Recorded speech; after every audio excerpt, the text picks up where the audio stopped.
मी घरी येणार आहे, जरा बाहेर सिटी मध्ये आहे. बरोबर. तुम्ही म्हणले भाई घरी आल्यावरती मला फोन करा. आता मला माहिती आहे की हर वेळेस फोन करतात, हा भाई एक नोटीस द्यायची आहे.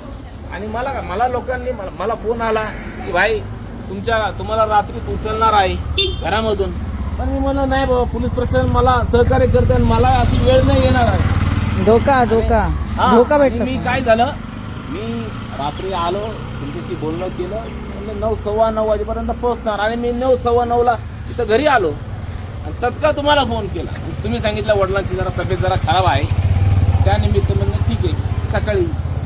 सकाळी तुमचा फोन आला 8ला आला, 8ला नाही 7ला आला फोन बहुतेक.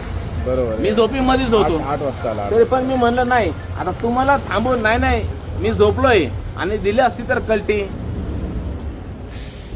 तुम्ही काय कसे कार्यकर्ते नाही आहात हे मलाही माहिती आहे. म्हणून आपल्याला काय आपण करणार आंदोलन तर सांगून करणार, नाही करायचं तर करणारच नाही. आता तिकडं आंदोलन चालू झालंय वंचित बहुजन आघाडीचं. सर्व कार्यकर्ते लोकांनी चालू केले सिटी पॅडच्या इथं. आता मलाच तुम्ही डांबून ठेवलं इथं. आता मला काय, आता खूप मोठा प्रश्न निर्माण झालेला आहे. आता नेमकं करायचं तर काय करायचं.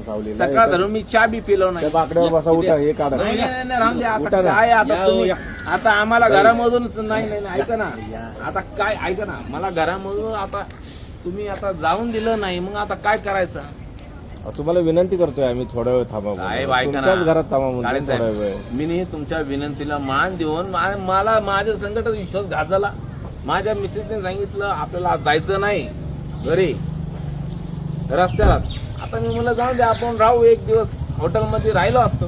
पण म्हणलं जाऊन द्या, कशाला आपल्याला काय पोलीस अधिकारी काय घरी डिटेन काय करणार नाही, येणारच नाही, मला माहिती आहे. काय नाही, डिटेन करायचा विषय नाहीच आहे.